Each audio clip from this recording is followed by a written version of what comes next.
So now this session is bringing some of our friends from Pakistan in to tell us about what's going on in Pakistan, where things are excellent, Dr. Sher is telling us. So Dr. Sher was our contact at the university.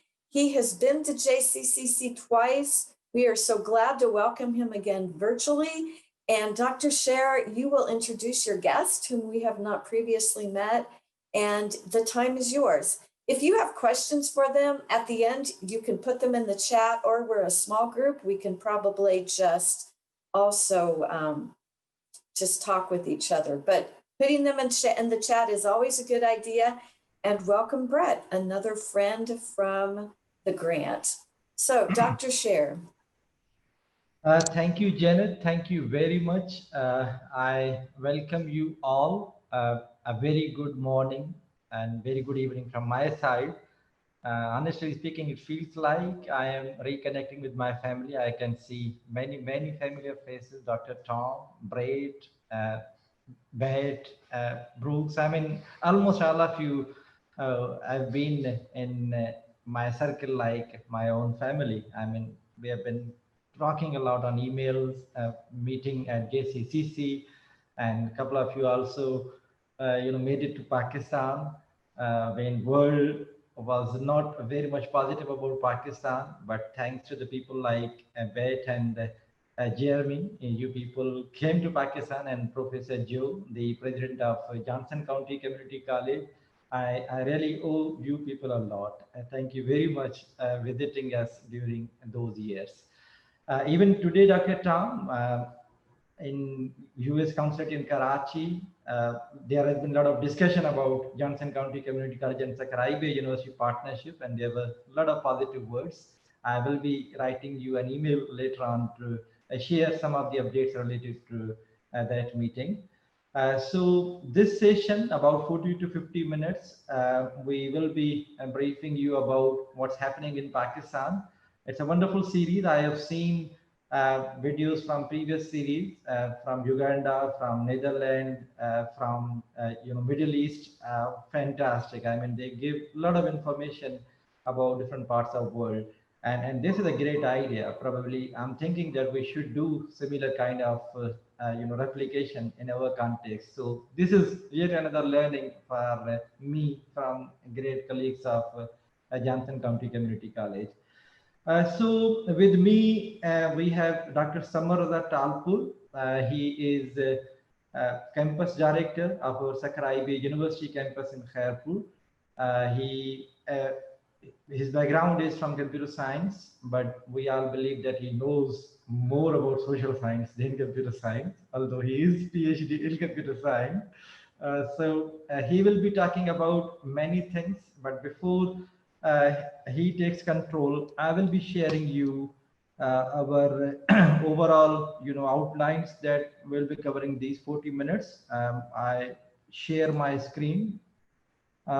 Janet, I'm not allowed to share a screen. Can you please allow me to share a screen? Yes, I can share it now.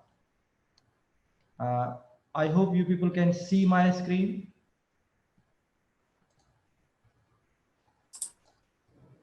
Yes, we can. Okay. Okay. So, so this is the outline that will be shared, covering in these 40 to 50 minutes, and then last 10 minutes we can spare for question answer. So I will be talking about what happened during COVID-19, what is situation now, because believe me, there might be a lot of stories throughout the world about COVID-19, but Pakistan is an exception. I mean, I will tell you why Pakistan is exception. Then Dr. Samar will be talking about our biggest advantage, which is youth population in the country, our IT and skilled workforce. And then a couple of days back, we concluded elections in Gilgit-Baltistan, a kind of good success story related to democracy. I mean, these were very peaceful elections. One of the beautiful area, not only in Pakistan but in world. I mean, when you land in Gilgit-Baltistan, you will feel like you have landed in Switzerland. A very beautiful place in Pakistan. And then we will also talk about financial Action Task Force, a kind of very continuing headline which is coming from Pakistan. So I start with COVID-19. I will brief you about some of the important facts related to COVID-19. Then I will be talking about its impact on education, general public reaction. I mean, we also have many people in the country who believe that COVID is a conspiracy, who believe that COVID is nothing except a fake news. So I will be discussing that aspect as well. And then I will also share with you the fear that we people are living these days. I mean, second wave seems like very much at the door. Related to COVID, our first case happened to be discovered on Feb 26, 2020. And we were focusing on China. I mean, we thought that if COVID comes to Pakistan, it will come from China. So we were kind of monitoring our airports. We were focusing on our, all the national as well as international airports just to ensure that people who are coming from abroad, they are not bringing COVID. When all the energies were focused on our airports, especially on China, at that moment, we actually on Feb 26 discovered a couple of COVID cases, and both of them actually, crossed Iran-Pakistan border. So actually, they traveled by road. That was out of blue moon. I mean, we really did not have an idea that we will be, getting virus, from Iran side. Anyway, initial many cases, hundreds of cases which were discovered, which were, surfaced, they were mainly from Iran. And then we also had one huge, religious activity happening in one of city in Pakistan, we call it Raivan, where every year more than 300,000 people actually gather at one place, and that actually became a new source of spreading coronavirus in Pakistan.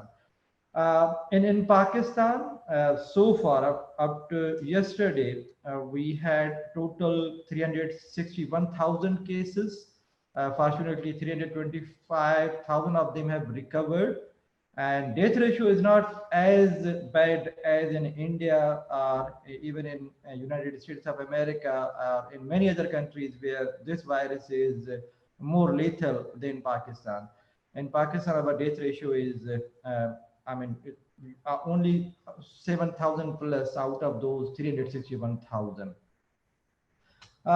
We had, a lockdown strategy in early March, because we saw our first case on Jan 26. And in Pakistan, there is provincial autonomy. I mean, this is very much like United States, where, president cannot enforce all his decisions on different states as in USA. So same is the case with Pakistan. Our prime minister really did not have enough control to force his decisions on all the provinces. So all the provinces, I mean, we have 4 provinces, Sindh, Punjab, Khyber Pakhtunkhwa, and Balochistan. All the CMs, they were quite powerful. So one of the CM from Sindh province, where we belong to, they actually, in early March, they announced the lockdown. And that lockdown was very effective. I mean, we closed everything from markets to religious places, to educational organizations, everything was under the lockdown. Then federal government as well as other provinces, they waited. I mean, they waited for another 15 to 20 days, and they enforced lockdown in their provinces start of April. So in Pakistan, a complete lockdown throughout all areas was actually effective from April 2020. There were many effects. Education is obviously not an exception. We were lucky that during this COVID, when universities were closed, they were closed from March 1. We had a very good head sitting in a Higher Education Commission of Pakistan. In Pakistan, universities are regulated by Higher Education Commission of Pakistan. So their chairman, the higher education chairman, he used to have a weekly meeting with all the vice chancellors in the country, with all presidents in the country. So they were very much closely attached with all the heads of universities, and very effectively they came up with multiple policies related to COVID. You can see on the HEC web page, 7 policy guidelines were issued during that COVID period, and those policy guidelines were related to assessment, related to examination, online readiness, and also kind of complying with the government directives. So total 7 guidelines were issued by the Higher Education Commission of Pakistan, and all these guidelines, the good thing is they were developed with the input from universities. So these guidelines by the universities were followed in letter and spirit. Resultantly, I mean, because of the efforts of Higher Education Commission and because of the efforts of universities, at higher education level, yes, there was some damage, but not as much as we actually faced that damage at the level of basic education. I mean, even at higher education, when we assessed online readiness, there were many universities, they do not have LMS. I mean, in Pakistan, there are hardly 20 to 25% universities who are using learning management systems.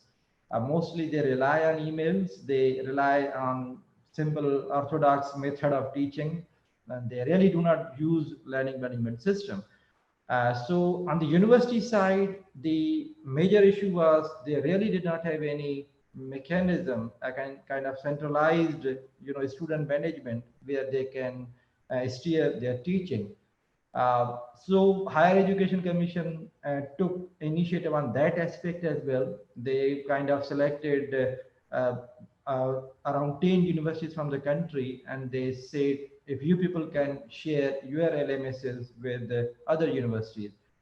We were one of those 10 universities where LMS was found perfectly working, and then they also gave us responsibility to share it with the other universities. So together we kind of tried to ensure that student time is not being wasted. When they are not available face to face, we should be imparting them education online. But internet connectivity at a student side was an issue. I mean, in Pakistan, there are only 37% people in the country who have internet access. So you can see these scenes were quite frequent. I mean, students climbing on the mountain just to catch signal from the internet. I mean, you can see here these type of news stories were also appearing in local and national media, risking our lives. Students in Gilgit KP climb a mountain, trek miles to attend online classes.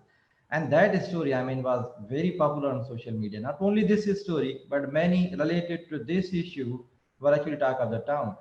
And then there were some students in the capital city. They actually did a press conference. They said Higher Education Commission and universities in the country, they are forcing us to attend online education, whereas we are not ready for that. I mean, that actually kind of spoiled good work at HEC part. But later on, those students also understood when they saw that this pandemic is here to stay. I mean, they thought that it's an story of only 30, 40 days. We should not be forced to come online because internet connectivity is not available in many areas. They said we should wait. These initial days of COVID should be considered as our vacation, and when it comes to end, we'll come back face to face. But when lockdown took longer, many of the students understood that it is in their best interest. Faculty was also initially reluctant. They also had similar kind of thoughts because in Pakistan, I mean, unlike USA, in Pakistan, still online education is in its infancy phase. There are not many universities in the country who offer online, education. They mostly rely on face-to-face. So for us in COVID, online education was a huge challenge. There were universities like Sakaraibi, where I belong to. We were, to some extent, ready, but many universities, for them, it was, landing in the hot water. There were many cultural issues also. I mean, uh, you think that you will be on Zoom and all the students will join you opening their camera. Come on, this is Pakistan, where people think that parda is important, and then they will also not feel happy showing the background of their home. Most importantly, I mean, our girls student, when they are at home, they are forced to contribute, washing dishes, cleaning home, all these. They think that when they are at home, they are at our disposal, so we can assign them any work. When these students tell them that I'm in online class, they will say, come on, what is online class? You are using computer. So if you are using computer, why don't you come in the kitchen and help us? I mean, these type of scenes were quite repeating. The acceptance, even at the parental side, was an issue. And the noisy environment, I mean, unlike developed countries, and in Pakistan, we have got small homes, number of rooms are not many, and it is unimaginable to have a separate room to every higher education student. Mainly these spaces are shared, and when they are shared, this is what happens. Just see this video. This will give you an idea what happened with us when we were in online. This is in Urdu, but they say that there is no language when it is humor. So enjoy this video. What happened with our student when they were participating in online classes. तो start करें जी sir. तो आज हम start करेंगे 6th chapter से, that is what is marketing. इस chapter में तुम्हें सारे मार्केटिंग के कॉन्सेप्ट सिखाए जाएंगे जो तुम्हें सारी चीजें क्लियर कर देंगे मार्केटिंग के बारे में। सॉरी सर, जो मेरे बहन भाई है, एक मिनट प्लीज।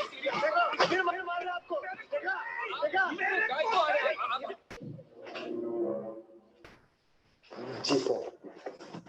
हाँ, तो मैं बोल रहा था कि मार्केटिंग कॉन्सेप्ट सिखाए जाएंगे जिसमें तुम्हें यूएसपी का कॉन्सेप्ट सिखाया जाएगा, that is unique selling point. Unique selling point एक ऐसा यूनिक पॉइंट। बेटा ये चड्डा तेरा है क्या? इसको तो अपनी अलमारी में रखना। भाई मैं क्लासेस ले रहा हूँ ऑनलाइन, सर मेरे सामने बैठे हैं। Oh sorry sorry sorry sorry sorry sir, इसको बोला करो सब्जी खाया करिए, सब्जी बिल्कुल भी नहीं खाता।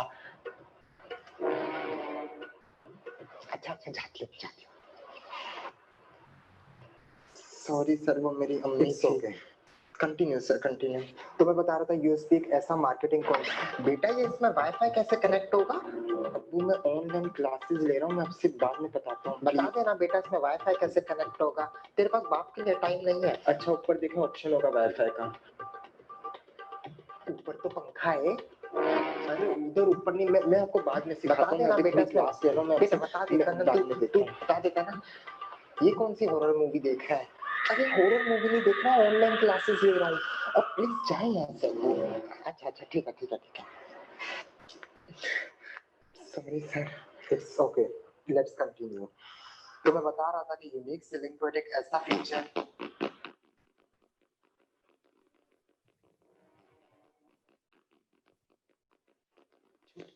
मैं क्लासेस ले रहा हूँ, जाओ यहाँ से।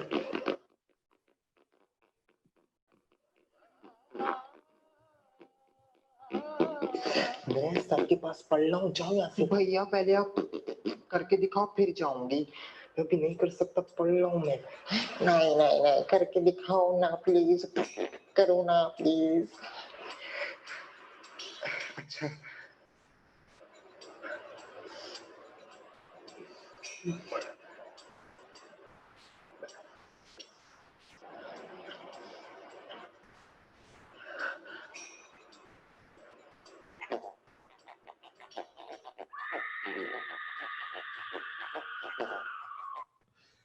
So I think you got the idea. I think you all got the idea what happened with teachers like us when we were taking online classes. Anyway, I mean, Sakhar IBA University, one of the better universities in the country, we were online ready thanks to Johnson County Community College. Our partnership included one of the aspects which was distance education. And there we got understanding of learning management system, which we replicated here. So we were online ready, and we also shared our good practices with many other universities. And then we also came up with an assessment policy. We said, I mean, usually we have external exam when they are face to face. So teacher will not assess copies, rather the final exam copies will go to external. And for a student, this is a kind of hurdle to get a good grade.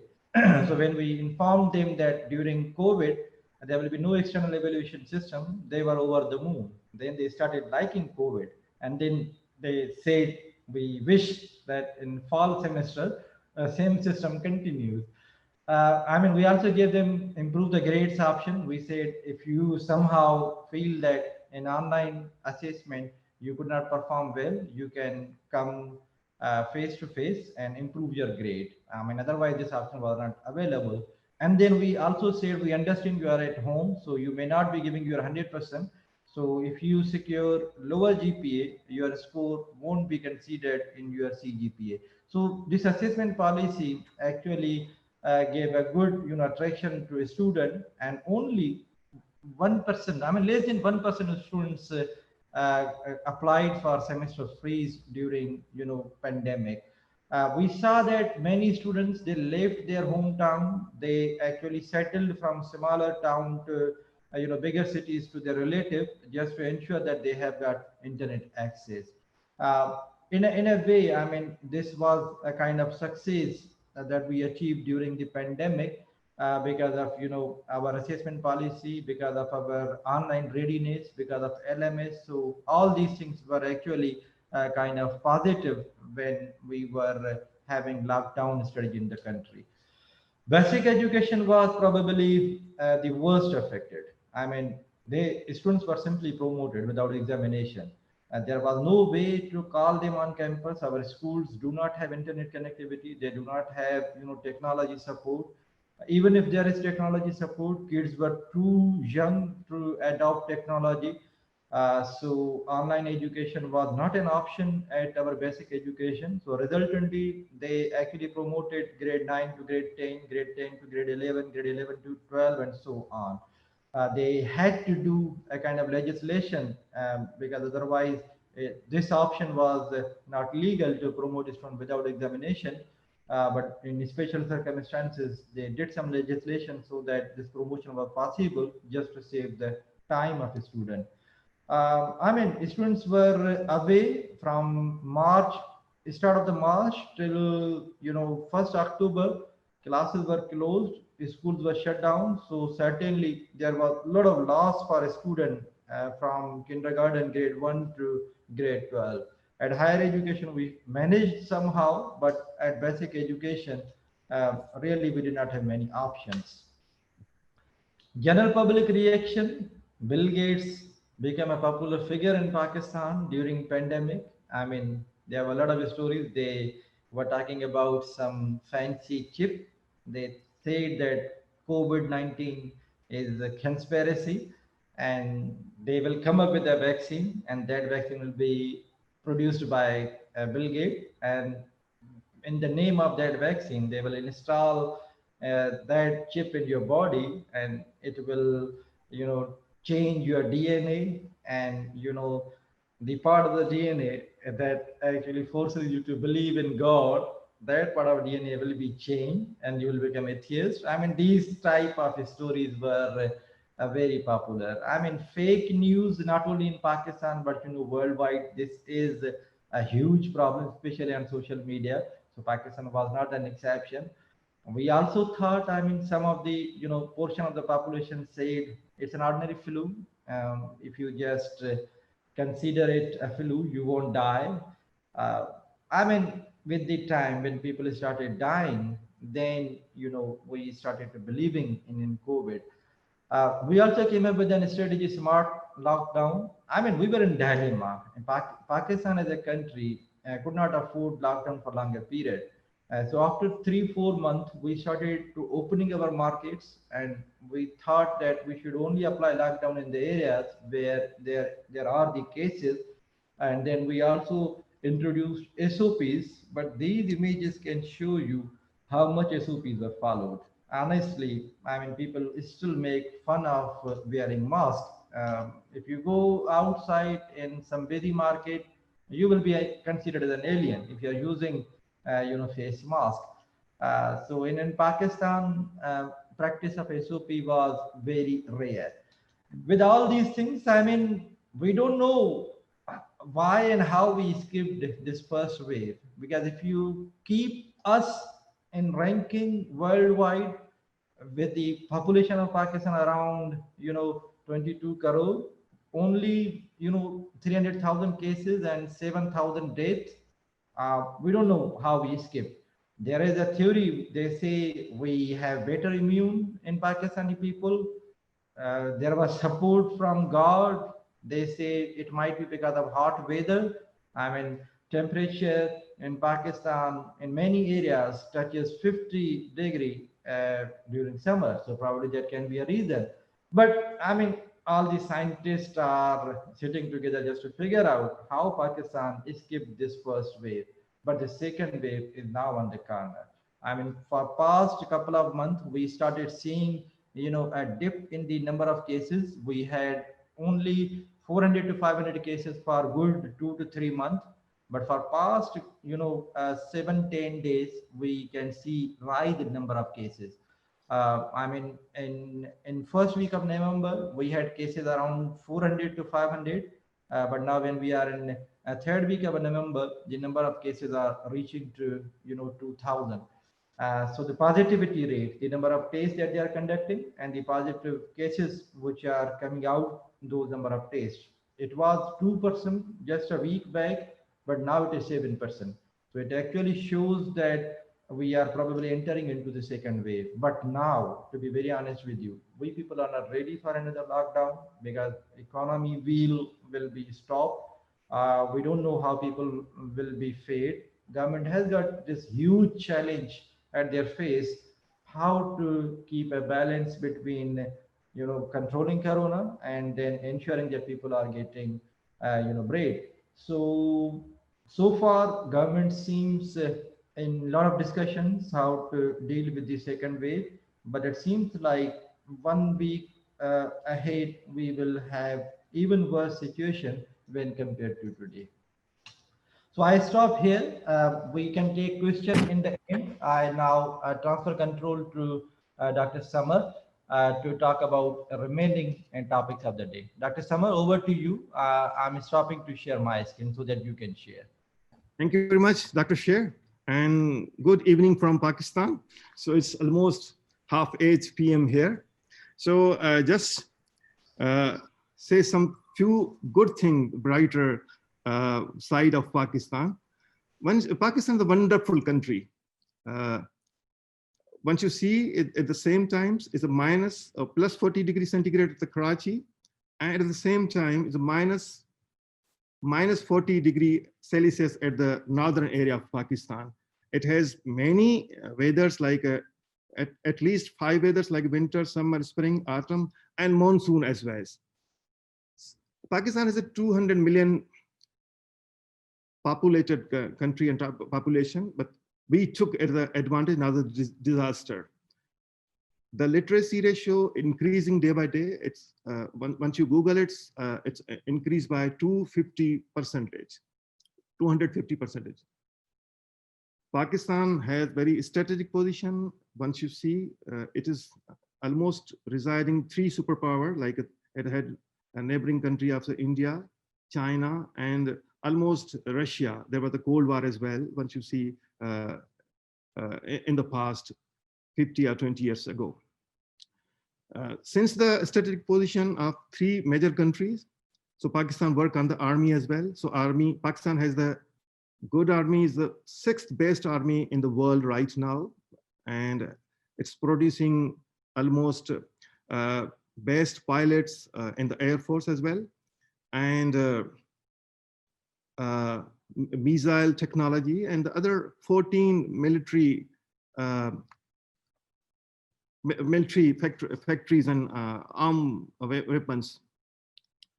So once you see the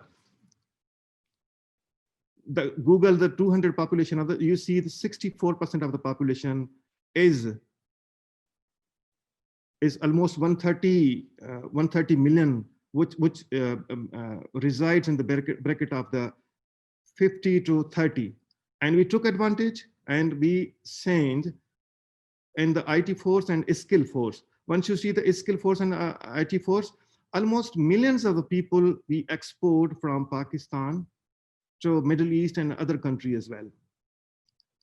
But you'd see Pakistan is the best charity country in the world. If I take the example of the Abdul Sattar Eidi,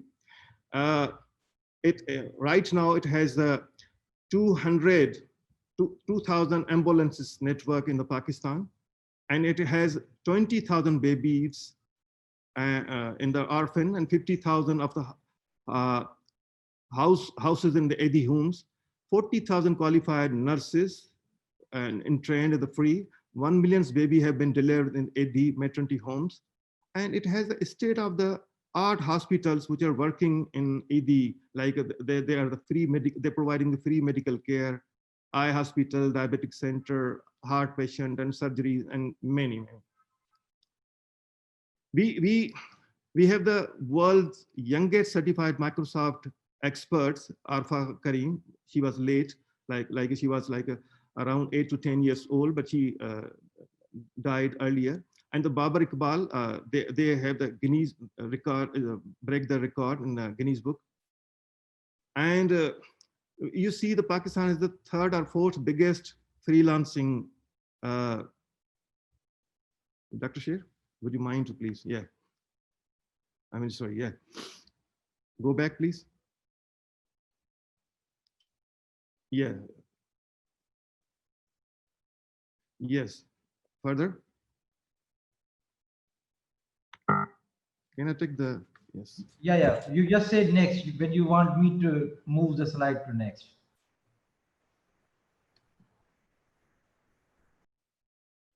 Yes, next, please.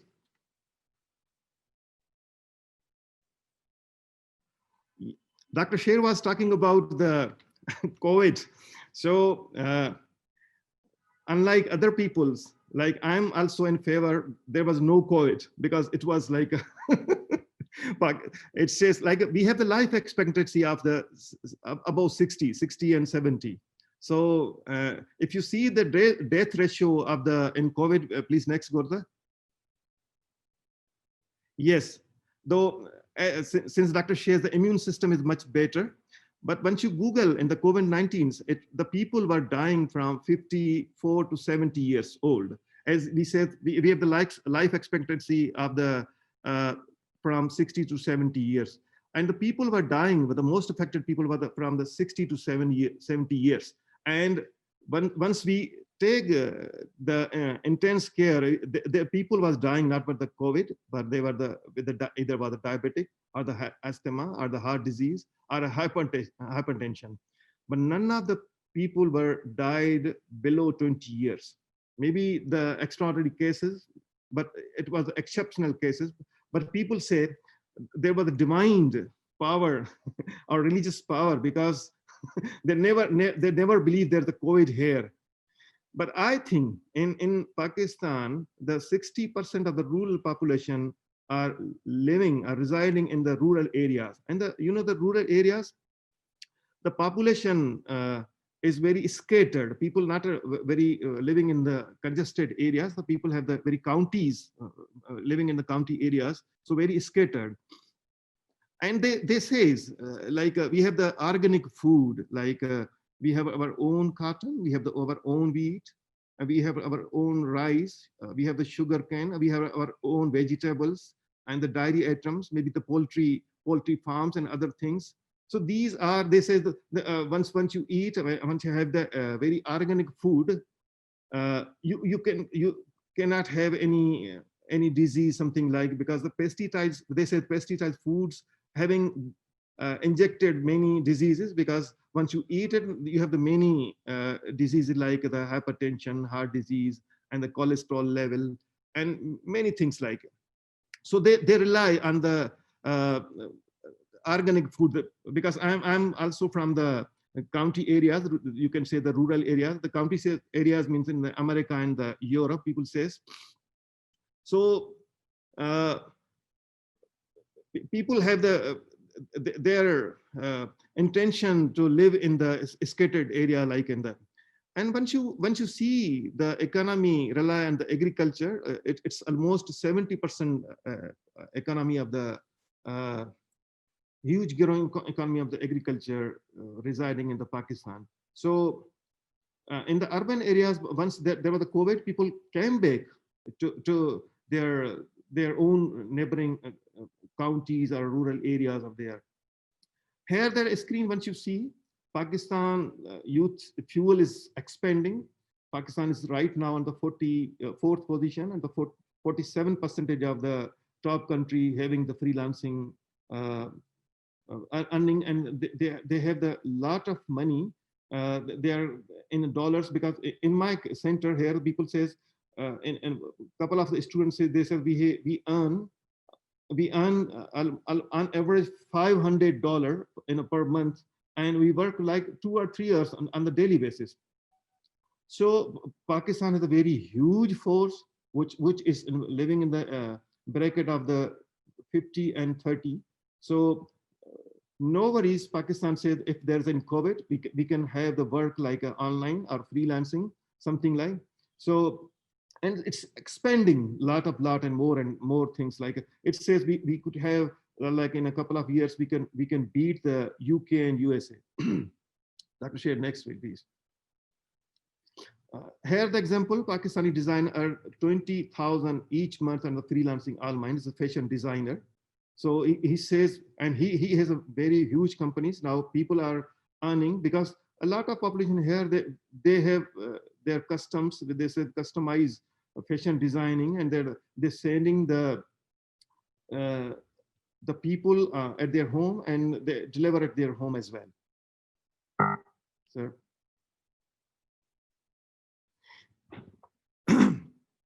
The Pakistan, once you see the administrative position of the Gilgit and Baltistan, it's people here. There was a unlike the Trump, the sitting government has won this election, and it's a very wonderful area. Once you see, it's almost 8,000 kilometers, 8,000 above from the sea level. It's once you see. Here in Pakistan or Sindh, in Karachi, there's a 40 degrees centigrade. There is a -30, or in the minus, are the very good temperature, and many seeing side position in the Gilgit and Baltistan. But it's a deprived as well. People had a lot of things because it's administrative, it's not a province. But this government, the sitting government, the Prime Minister Imran Khan has won, and with the 7 seats, and the 8 of them are +8 with sir, please, yeah, yes. So people says it's a yes. PTI has a 9 seats, and the independent seats are 6. Means 15 seats maybe have the majority with the independent, and the PTI will run the government in the Gilgit and Baltistan. Many other, you see the JUIF, it's a religious party, but people decline, because once you see it's in a Gilgit-Baltistan, the literacy ratio is 74 and 74. So people are very secular over there, and they thought the PTI government is very liberal, and they voted to the PTI government, and many things, many facts over there. People from in the age of 90s, about 90, 94, 95, they came over there and went for the voting. But the people here, would you mind to run the video, Dr. Sher, please?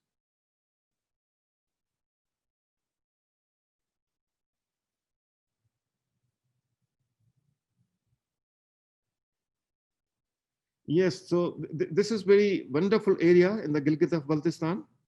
I think there's a no sound maybe.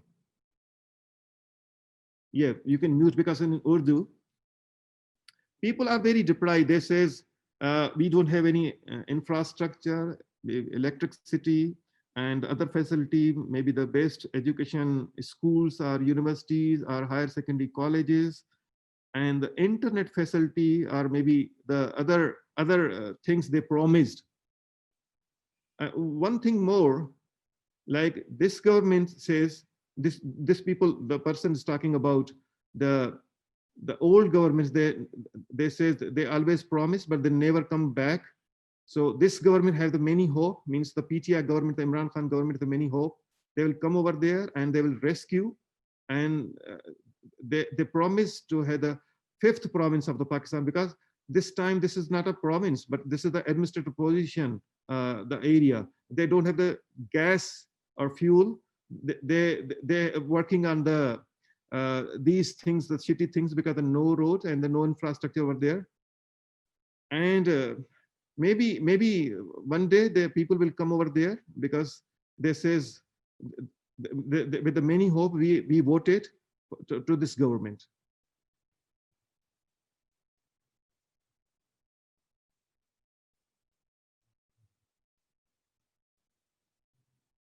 Yeah. So one thing more, I want to hear that in the northern areas, the people says in the same around 200 kilometers from there is the Kailash people. These people, the myth of from these people, they say these people came with the Alexander the Great. Once the Alexander the Great was come over here to fight with the at that time that was India, but he defeated from at that time. And the people left over there are around 5,000 people. They are the Indo-Aryans, and they are living over there in the Kailash, in the northern area. And it's a very rich culture over there with the blue eyes, and the people are very white and vibrant people. They have their own culture. Many people like the queen and the queen's son has come over there to visit these people. The final thing is final action task for it is remain in the gray list. So I already told you the Pakistan is very have the strategic position in this area, because India does not want to be, because they have the tension between, and the 4 major wars between Pakistan and India. So India does not want Pakistan should beat in FTP gray list, because already it was on the blacklist. Pakistan cannot export many things from here to the other because of the terrorist position. And this was the, it's not the terrorist, but the so-called, because we think, our army thing, our people of the Pakistan thing, India is injecting these people from the Afghanistan through the Balochistan, the province, and they wanted many terrorist attack in the Balochistan and other areas of the Pakistan. So it does not want, India does not want to Pakistan remain in the white list. Till now, they have the many hope to go with in a couple of years in FATF. Once you see the in the next video, there's a video on the YouTube, Dr. Sher. You see the verdict of the India. The people are talking about how they want. Yes, yes. I think we have well communicated, and we have also eaten our time. So we can share this presentation with Janet. They can see the video. So that was the, I think, last slide.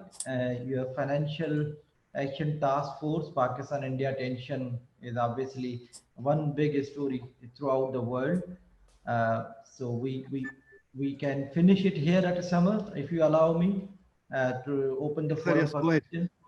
Yeah. So over to you, Janet. We are still having 10 minutes, so we are open for question, comments. Well, excellent. If you want to stop sharing your screen and we'll all look at each other again. And Dr. Tom has the first question. Is he's wondering what kind of planning Pakistan has undertaken with regard to a vaccine for COVID-19. And if one does become available in Pakistan, do you think people will agree to be vaccinated? I think yesterday our Prime Minister has signed a bill to reserve, vaccine from one of the private company, and they have in fact received, first lot, and in the capital city they have selected some organizations where they are applying vaccine to the people. Like polio, I mean, like any other disease in the country, these conspiracies will always be there. I mean, after many decades, even today, people say that do not take polio drops because if you take, you won't be able to become father in the future or mother in the future. So these stories will be there. But, COVID has injected enough fear in literate people, they will come forward, and hopefully these literate people will give awareness to others, and eventually people will be getting vaccine. Well, we are hopeful for you and for us too, because we have those same questions with regard to the American population. If you have questions, feel free to type them in the chat. Meanwhile, Dr. Sher, I have another one, which is we have read, or the speculation, it's always just speculation, that if there really is a peace in Afghanistan, that will send militants back into the border regions in Pakistan, and there will be more conflict where you are. Do you have any thoughts on that? I mean, Pakistan peace has always been dependent on what's happening in Afghanistan. In 80s, when Russia was there, I mean, we people with America, we fought against Russian. We kind of encouraged people to go for jihad. We educated them. We said that Russian are non-Islamic and American are our friends. They are here to promote Islam. And at that time, America, pulled a lot of dollars to fund our jihadis. When they went to Afghanistan, we all, I mean, Pakistan as well as American people, we forgot that they are still there. I mean, yes, they defeated Soviet Union, but when our objective was achieved, we forgot about them. They become Taliban.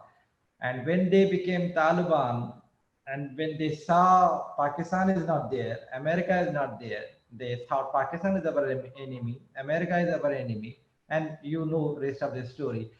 Now I think the deal that Trump has given, a lot of good work has been happening in Afghanistan. Bringing Taliban on the table of discussion is not less than an miracle, and it seems like we are exiting from this war. Probably US will exit. Problem will remain there because yes, America can have a good settlement with Taliban. America can leave, but when there is no one in Afghanistan, then there will be the actual test, how Taliban people are reacting, because they think the government is fake, so they do not even consider them as a stakeholder. So this is one missing link that America is leaving again. They did not include Taliban in talks at the early stage. I mean, the government at early stage. It was only bilateral between America and Taliban. Government was not even a stakeholder at that time. Now, once the deal is done, when America is not there, then again, we are fearful that this land will again be used against Pakistan. I mean, we see like history is repeating itself. We are again leaving Afghanistan without actually closing the chapter. We are still leaving some problems which are unresolved. Indeed. The question is, you mentioned the lack of internet infrastructure in rural areas and the impact that's had on education. And by the way, I want to say how really proud I am to be associated with one of the 10 universities in Pakistan that led the way in being online ready. You know, that just, they're really, we're proud of that, and we're proud to be associated with you. But do you think that there's going to be a shift toward better internet infrastructure? Will there be more online teaching after the pandemic, or will this just be seen as kind of a blip and go back to life as before? I mean, recently, government has signed a lot of new agreements with the mobile companies, installation of 3G, 4G signals in rural areas. I mean, that infrastructure spread is on its way, and internet connectivity is now, because of the COVID, it has started taking pace, and we now see that internet is reaching to all the places where otherwise it was unimaginable. And I must say, it is COVID who has kind of revolutionized our higher education. Before COVID, universities thought that distance education, online education is not our piece of cake. But when they were forced, they thought, wow, this is not difficult. I mean, online education has benefited a lot. In IBA, I had many faculty members very much reluctant to offer online courses when we requested them earlier. But when they were forced because of COVID, now they say probably teaching online is much easier, more effective in many areas. So, acceptance of online education in Pakistan because of COVID is one bright spot that we can see because of this pandemic. And internet spread in Pakistan is getting a lot of pace. I mean, when you saw a couple of months back, it was 34%, but now it is 37%. So hopefully internet connectivity will improve in coming days. Well, it's interesting, Dr. Sher, because I think many of our older faculty members, I'm just generalizing here, sort of had that same initial response of online is not my thing. But then eventually it became, hey, this isn't so bad. So it'll be interesting to see all over the world how this impacts education. And I think our last question is, we hear a lot about climate change. What are, in terms of your perspective, how is Pakistan being impacted by it? And if so, how? I think related to climate change, Pakistan met its UN goal 1 decade in advance. Pakistan is not a huge contributor in any climate adversary, and part of the reason is because we are not developed. I mean, China is, because they have a lot of industrialization. In Pakistan, recently we had a billion tree march in one of our province in Khyber Pakhtunkhwa, and believe me, that was very serious. I mean, around 70% of the trees which were supposed to be planted, they were really planted. It was a huge success. So in Pakistan, there seems a lot of seriousness on that front, and the current government, they take a lot of pride in that billion tree, campaign, and they were in the province in Khyber Pakhtunkhwa, and in 2018 election, they are now in the center also, and they are advocating with every passing day. So on that front, I think Pakistan is not contributing a lot in adversary, rather than they are moving towards green energy, and their focus on solar and alternate energy is also remarkable. I mean, in Pakistan, again, an opportunity in the problem. Our national grid was unable to provide enough electricity, so people started buying very cheap solar panel which can light a bulb, run a television, and with minimum resources. No, now in my province, almost 80% of the homes have these solar systems available to them. Wow. They are now not relying on national grid. So here, I mean, whenever we run into some problem, we actually come up with some solution for the betterment. Well, thank you so much, Dr. Sher, Dr. Samar. We really appreciate your time. You are our friends. This is just another collaboration that we do in our ongoing friendship, and we hope to continue working more in the future. I'm sure Dr. Tom is looking forward to getting your email at some point in the future about what the U.S. Embassy is talking about. Yes. We would yes, love to. indeed. Thank you, both of you. And Dr. Scher, I look forward to hearing what you have to say. And thank you to all the rest of you for coming. We have recorded this session, and so if you want to go back and see any videos again, you will have that opportunity. We have one more session in this series, not next week because of American Thanksgiving, but on Tuesday, so a change away from Wednesday, on Tuesday at 2 o'clock, December 1, we will have 3 faculty members, Luz Alvarez, Sam Somerville, and Bill McFarland talk about their experiences in Latin America. So we hope to see you then. In the meantime, good evening to our friends and have a good day to our Americans. Thank you all. We really enjoyed your company and hope to see you again very soon. Thank you very much. Bye-bye. Bye-bye. Bye. Thank you very much. Thank you.